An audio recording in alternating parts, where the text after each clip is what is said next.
Ouais, je me sens jugée. Oui, c'est tabou. Quand on est dedans, on ne mesure pas toutes les conséquences que ça peut avoir. C'est une maladie chronique, ça se voit pas, mais on l'a en nous. Bienvenue dans C'est l'heure de faire connaissance, le podcast du groupement hospitalier du territoire comaritime. Vous y découvrirez nos professionnels, leur métier, leur mission ou encore des intervenants, des bénévoles, des patients, des résidents, des étudiants au travers de différents témoignages. Pour ce 21e épisode, je suis allée à la rencontre de 4 bénéficiaires du service d'addictologie de l'hôpital de Dieppe. Un grand merci à Marianne, Roger, Nicolas et Isabelle pour leur confiance et leur témoignage. Bonjour, je m'appelle Marianne. Aujourd'hui, je me trouve au service d'addictologie de l'hôpital de Dieppe. J'ai 30 ans. Je suis alcoolique depuis maintenant quelques années. J'en étais venue à un point où vraiment j'ai senti que j'avais besoin d'être accompagnée dans des démarches de soins, quoi. Donc j'ai mis les pieds un peu sans trop savoir ce que j'allais y trouver. Mais au final, je suis bien contente d'être là aujourd'hui. J'ai pas vraiment eu d'éléments déclencheurs, il n'y a pas eu d'événements, mais j'ai vraiment senti que j'étais en train de me noyer, en fait, dans l'alcool, justement. Et il fallait que j'en sorte, enfin il faut que j'en sorte, parce qu'encore aujourd'hui, je consomme de l'alcool. Mais voilà, j'avais besoin d'aide et je savais très, très bien que j'allais pas pouvoir m'en sortir toute seule. J'ai eu une enfance pas facile du tout. Encore là, il y a 2 ans, c'était très compliqué pour moi au niveau familial et tout. Et j'ai eu besoin d'avoir une béquille, en fait, que j'ai trouvée dans l'alcool pour m'aider à pas trop penser à tout ce qui m'était arrivé et à gérer un peu tout ça. C'est pas la meilleure des béquilles, j'en suis bien consciente. Mais malheureusement, voilà, mon parcours de vie a fait que aujourd'hui, j'en suis là, quoi. Effectivement, au début, ça m'a aidée parce que je revivais moins les souvenirs traumatiques. L'alcool, ça donne une impression de légèreté, sauf que c'est pas du tout le cas et ça nous aide absolument pas. Au contraire, ça nous isole socialement, même au niveau santé, hein, ça fait des dégâts. Je sais aujourd'hui que j'ai encore à peu près toute ma tête, mais je sais que niveau mémoire et tout, c'est compliqué. On est longtemps dans le déni. On se dit mais non, je suis pas alcoolique, c'est parce que j'aime bien boire, avoir des petits moments festifs entre copains, c'est super sympa. Donc en soirée on boit beaucoup. Et par contre c'est vraiment quand on boit seul chez soi, jusqu'à se mettre complètement à l'envers. Alors c'est pas du jour au lendemain, mais là on prend conscience que oui, on a un problème et que oui, je suis alcoolique. Ah oui, ça a été dur. C'est pas une jolie image. Aujourd'hui, en France, je crois que l'image de l'alcoolique, c'est le clochard qui est sur le trottoir et qui est complètement absent du monde réel, en tout cas. Et en plus, je suis une femme. Une femme, ça peut pas être alcoolique. Les gens, d'une part, sont gênés de nos comportements, en soirée particulièrement. Du coup, ils nous invitent peut-être un peu moins. Et moi, en tout cas, de par moi-même, je m'isole pour pouvoir picoler tranquillement. Et c'est un cercle vicieux parce que plus on s'isole, moins on voit de monde, moins les gens nous invitent. Et plus on reste tout seul, plus on boit. Et voilà, c'est un cercle infernal. Et c'est pas facile. Pour moi, c'est pas une maladie parce que, je sais pas, c'est pas quelque chose qui se dégrade dans mon corps, en fait. C'est pas un cancer. C'est vraiment une déviance psychologique, en fait. Au service d'addictologie, ils essayent de nous faire comprendre qu'on est malade et que c'est pas de notre faute, qu'on a vécu des choses qui nous ont amenés à avoir des comportements addictifs. Et c'est pas grave, on va s'en sortir, en fait. Ma compagne est au courant, mais c'est compliqué. On vit pas ensemble, donc elle a pas à supporter ça au quotidien, en fait. Faut la supporter, la personne qui est alcoolique. Faut supporter qu'elle soit pas forcément là, qu'elle soit dans le flou, qu'elle ait des petits problèmes de mémoire et qu'elle oublie ce qu'on lui a dit la veille. Et puis même à assumer, pour nos proches, c'est pas facile, parce que je pense qu'ils savent pas comment faire, comment ils peuvent nous être utiles. Et la seule chose qu'ils peuvent faire, c'est nous accompagner au quotidien, nous aider, nous épauler. Mais après, c'est tout. Donc ça doit être compliqué d'être impuissant. Pourquoi j'ai voulu témoigner aujourd'hui ? Parce que j'aimerais que les gens qui entendront mon témoignage, ils se disent que peut-être eux aussi ont besoin d'aide. Ou alors, si c'est des professionnels, qui comprennent un peu mieux aussi par quoi on passe et ce qui peut nous amener à une addiction. Et je peux pas encore dire que je suis vraiment fière de moi. Je sais quand même que j'ai vraiment pas un parcours de vie facile et je suis quand même fière d'être ici aujourd'hui. C'est une bonne chose, tout le monde n'est pas en capacité de le faire et moi j'ai fait ce pas là. Donc je suis pas fière mais en même temps je suis un peu fière quand même. J'ai trouvé une équipe incroyable qui m'écoute avec une oreille plus qu'attentive, qui me conseille, qui essaye de m'aider, qui m'apporte beaucoup aussi personnellement parce qu'il y a un suivi psychologique. On n'est pas juste là pour arrêter de boire ou arrêter de consommer quel que soit le produit. On est là aussi pour soigner les plaies qui nous ont amenés à avoir une consommation addictive. Il y a pas mal d'ateliers qui nous servent au quotidien. Quand on est chez nous, ça nous permet de faire passer les moments où on a envie de boire, justement. C'est un accompagnement, même quand ils sont pas là, ils sont plus ou moins avec moi, chez moi. Et c'est vraiment une aide inestimable. Donc il y a l'équipe de professionnels, mais il y a aussi les camarades du service addictologie, les autres bénéficiaires, avec lesquels on se serre les coudes et on essaye d'avancer ensemble. Parce que faut pas croire, hein, si on est là tous aujourd'hui, c'est que on a vécu des choses vraiment compliquées et on travaille ensemble. On s'accompagne dans l'abstinence pour certains, dans le travail qu'on fait pour être abstinent justement. On se sent pas seul, quoi. Et oui, c'est compliqué parce que la tentation, elle est toujours présente. Et quand je suis chez moi, j'appréhende parce que c'est là où je bois. Donc je me dis, est-ce que tu vas être capable de ne pas boire ? Ça, c'est une question que je me pose quotidiennement. Et des fois, j'en suis pas capable. C'est un gros pas de pouvoir le dire, mais il y a encore beaucoup de boulot. Ça va se faire petit à petit. Et il est hors de question qu'en fait, moi, je détruise ma vie comme ça. Merci au service d'addictologie. Merci aux autres bénéficiaires. Et courage. Bonjour, je m'appelle Roger, j'ai 50 ans. Je viens ici pour faire un suivi addictologie et combattre la maladie que j'ai, l'alcoolisme. J'ai toujours aimé l'alcool. Pour moi, c'était un plaisir de boire. Ça a commencé très jeune. À l'âge de 13 ans, je commençais déjà à boire, à fumer. Pas le cannabis, mais la cigarette normale. Quand j'étais jeune, mon rêve, c'était d'être footballeur professionnel. Donc j'ai fait pas mal de choses pour essayer d'atteindre mon but. Malheureusement, problème de genou, la carrière s'est arrêtée. Donc mon rêve, j'ai pas pu l'avoir. Donc il fallait que les gens payent. Donc la violence, ça s'est installé. Et j'ai fait beaucoup souffrir ma mère. J'étais très violent avec les gens dehors. Envers ma mère, j'ai pas eu de coups, j'ai eu que du verbal. Envers les gens dehors, il y a eu des coups. L'alcool est arrivé. J'ai bu ma première bière, j'ai pris du plaisir à la boire. Et à chaque échec, l'alcool était là. En 2008 que mon papa est décédé. C'était mon repère, mon pilier, mon mentor à moi. C'était avec la personne avec qui je pouvais avoir le plus de discussions. Et là, encore une fois, on me l'enlève. Donc l'alcool est revenu. Et à cette époque-là, j'avais ma vie de couple. Mais l'alcool passait avant la vie de couple. En 2011, j'ai décidé d'arrêter tout seul. Et j'ai tenu pendant 7 ans. Et au bout des 7 ans, il y a eu le divorce. Il y a eu une nouvelle rencontre, une destruction totale. Et l'alcool est revenu. Donc pendant 2 ans, je me suis remis à boire et c'était du matin au soir. Je buvais pour dormir. Le matin, j'étais obligé de boire une bière ou un verre de whisky. Ça dépendait de ce qu'il y avait sur la table. J'étais plus bon à rien. Les tremblements étaient là, les angoisses étaient là, la peur était là. Mais c'était plus impossible de travailler, je pouvais plus. Je tremblais de tous les côtés. Donc en buvant ma consommation du matin, ça gâchait mes tremblements. Et il fallait cacher cette maladie à tout le monde. Donc j'ai réussi à la cacher pendant 2 ans. Jusqu'au 21 janvier 2021 où ça a changé ma vie. J'ai voulu mettre un terme à ma vie tellement j'en pouvais plus. Je suis resté 3 jours à me poser la question, tu sautes pas. 2 jours alcoolisé, le 3e jour non. Et là j'étais prêt à sauter. Grâce à la photo de mes enfants, j'ai pu faire marche arrière, pas tout de suite parce qu'on ne le fait pas aussitôt. Mais le soir même, j'étais chez mon médecin, je me demandais à me faire hospitaliser. Ça a été l'élément déclencheur, il fallait dire stop. J'ai gâché complètement ma vie, j'ai rendu mes enfants malheureux, ma famille, mes amis. Et j'ai fait beaucoup de choses que j'aurais jamais dû faire. Puis la violence revenait en moi, une chose que je voulais pas revoir. Il faut penser à nous, aux autres, au mal qu'on fait autour de nous, parce qu'on en fait beaucoup. L'entourage souffre beaucoup de notre addiction sans qu'ils le voient, mais on fait souffrir beaucoup de monde. C'est une date qui est gravée aussi sur mon bras.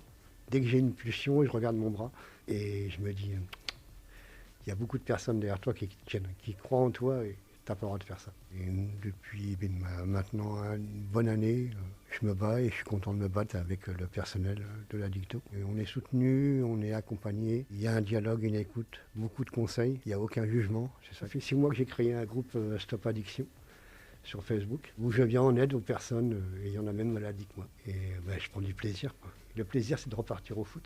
Le plaisir, bientôt, sera de reprendre le boulot. Ça dépendra de la médecine du travail, parce que malheureusement, pendant ma post-cure, j'ai fait un AVC. Je me suis vu partir. Grâce à une amie, je suis encore là. Tous les jours, je me bats pour elle. Quand je vois, grâce à tout le personnel d'addictologie, le bien que ça fait de se lever le matin et de dire encore une, on est fiers, quoi. Ça fait maintenant 2 ans que je suis abstinent et que je suis fier de moi. Et là, je reparle à ma famille, je revois ma mère. J'ai quand même elle me dit un mot que j'avais jamais dit en 50 ans à ma maman, c'est je t'aime. Et ça fait du bien. Je revois mes enfants, j'ai mon appartement. Je suis bénévole au Secours Populaire, je suis bénévole contre la faim. Et j'ai envie de crier sous tous les toits, quoi. Vive l'abstinence. un super cadeau de vie, quoi. Sans tous les services addictos, psychiatrie par où je suis passé, je ne serais pas là en train de vous parler, quoi. La seule chose que je dirais à la personne addicte, c'est de ne pas avoir honte, de garder confiance en soi, de croire en soi, ne pas hésiter à aller taper à la porte pour avoir de l'aide. Je voudrais juste rajouter à certaines personnes qui croient qu'on est ici juste pour passer du temps à rien faire. Pour nous, c'est très dur de venir. Et on en a vraiment besoin. À ces gens-là, arrêtez de nous juger. Et à l'entourage d'une famille, c'est rester soudé. Croyez en lui, comme lui peut croire en vous. Et tout se passera très bien. Je suis Isabelle, j'ai 62 ans. Je suis patiente du service pour des problèmes de consommation à l'alcool. C'est pas d'aujourd'hui, j'ai déjà conscience depuis un moment que ma consommation n'est pas normale. C'est quoi une consommation normale ? C'est une consommation qui n'est pas une consommation quotidienne, c'est une consommation qu'on peut arrêter du jour au lendemain. Là, j'avais besoin de ma consommation quotidienne qui équivaut à peu près à une bouteille de rosé par jour, ce qui n'est pas rien, mais auquel s'ajoutent les consommations occasionnelles, etc., etc. L'année dernière, j'ai fait un scanner du thorax pour vérifier l'état de mes poumons parce que l'addiction de l'alcool vient s'ajouter ici, pour moi, le tabac. Là, les poumons n'avaient rien l'année dernière, mais il était mentionné que j'avais un foie gras. Ah, qu'est-ce que c'est qu'un foie gras ? C'est l'étape avant la cirrhose. Ah oui, quand même. Donc mon foie était malade. Après, je voyais bien que j'avais du mal à arrêter l'alcool et c'est comme ça que je suis venue jusqu'au service en demandant un rendez-vous. J'ai été reçue par le docteur Gilles qui m'a dit immédiatement de faire un sevrage de 15 jours. J'ai fait ça mi-septembre. On suis ressortie début octobre et depuis je ne bois plus une goutte d'alcool. Et c'est aussi grâce au soutien de l'équipe de l'hôpital de jour. On est reçu à peu près 2 à 3 fois par semaine sur ce qu'ils appellent des ateliers, mais c'est des petits groupes de travail où on est au plus 4, plus 2 animateurs. Alors c'est vrai qu'au début on est un peu intimidé parce que on connaît personne, ni les encadrants qui ont l'air sympas, ni les personnes qui sont là. On a tous les mêmes problèmes, donc les uns et les autres s'expriment plus ou moins. Je suis satisfaite du travail que j'ai fait ici. J'ai beaucoup avancé. Je suis restée sobre, j'ai pas bu une seule goutte d'alcool, j'ai pas eu ce qu'on appelle la rechute. Je suis satisfaite dans le sens où il n'y a pas de jugement, il n'y a pas de regard de travers, on ne vous ennuie pas parce que vous avez rechuté. Donc j'ai peur, oui. Je suis tous les jours tentée.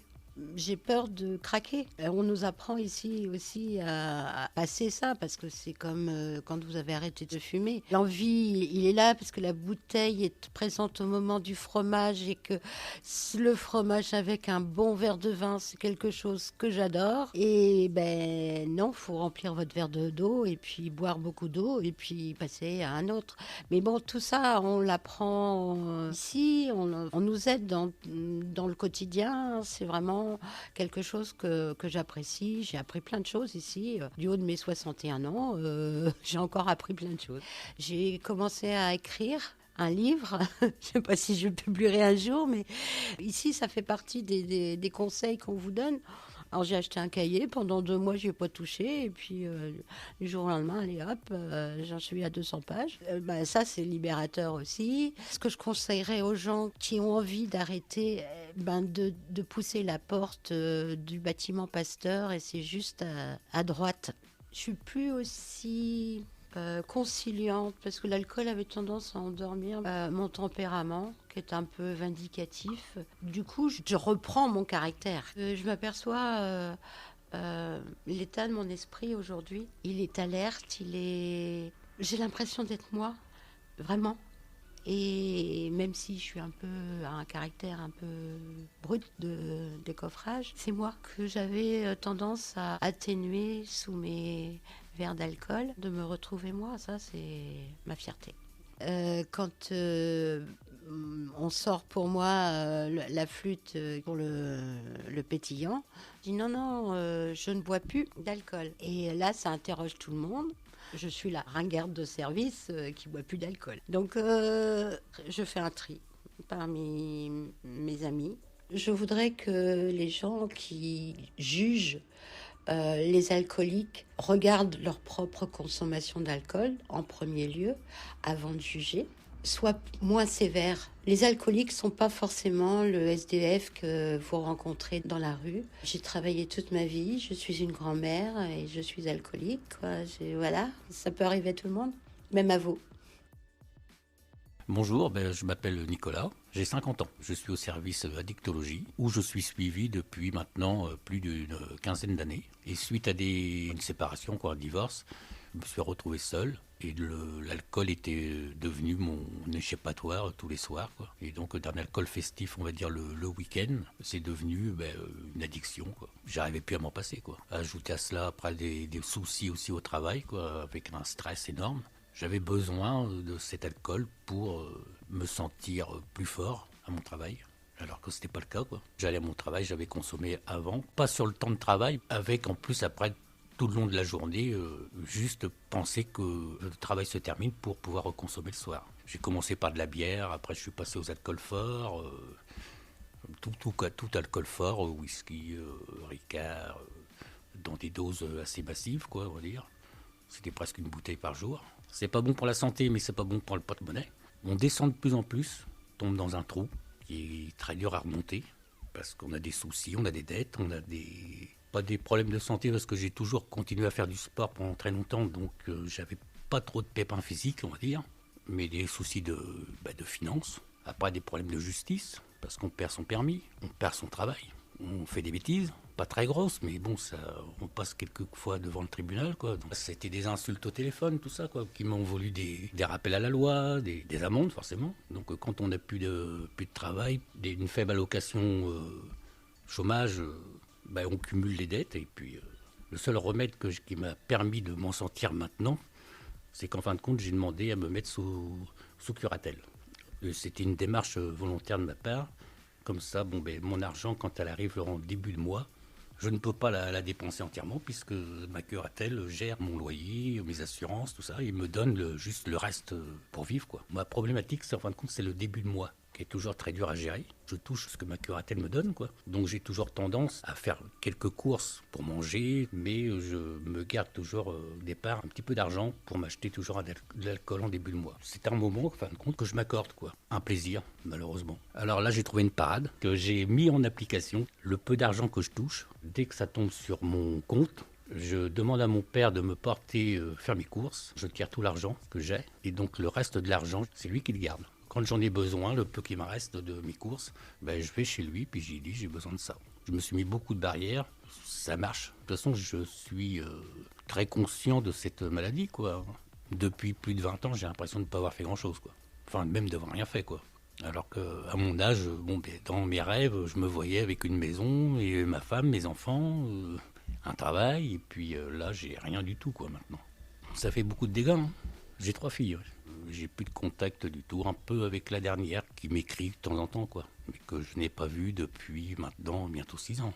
Plus de permis, comme elle habite plus par ici, je peux plus aller la voir. Au fur et à mesure que le temps passe, on s'éloigne. C'est pareil, je suis en recherche de travail. Très, très difficile parce que comme j'ai plus de permis, que j'habite hors agglomération, pas de moyens de transport, donc c'est un serpent qui se mord la queue, comme on dit. Ça fait quand même presque bientôt un mois là, que j'ai vraiment pas consommé du tout. Je me sens très bien parce qu'on avance plus vite. On passe pas sa journée dans le canapé, hein. On a des projets qui ressurgissent. Qu'on a à faire le jour même, on le remet pas au lendemain.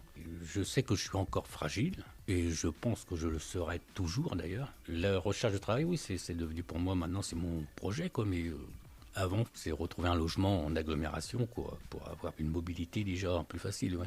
De venir ici, c'est motivant. Il ne porte aucun jugement et on est très à l'aise, on est bien accompagné, on est compris, on passe de bons moments. Au départ, c'est vrai qu'on est un petit peu anxieux, ce qui est logique, parce qu'on se retrouve toujours avec des personnes qu'on ne connaît pas. Mais en même temps, c'est les personnes qui ont notre même problématique, quoi. Donc on parle sans frein, quoi. Enfin, on ne se cache pas. Quand on a une petite rechute, on va le dire. Tout le monde est là pour vous aider à ne pas culpabiliser, quoi. Ça occupe les journées. Pour arrêter, il faut se connaître déjà. Il faut savoir s'entourer vraiment des bonnes personnes. Évidemment, il faut accepter qu'on a ce problème aussi. Surtout, parce que de toute façon, sinon, on s'en sort pas, quoi, ça sert à rien. Pour les personnes qui vont vous juger, faut s'en séparer, quoi. Faut pas se laisser se faire rabaisser à longueur de journée. On le fait pas pour le plaisir des autres, on le fait pour soi. Mais il faut pas perdre de vue qu'on est fragile, il faut pas se mettre en danger, quoi. Faut pas perdre espoir non plus. Faut se laisser de temps, oui.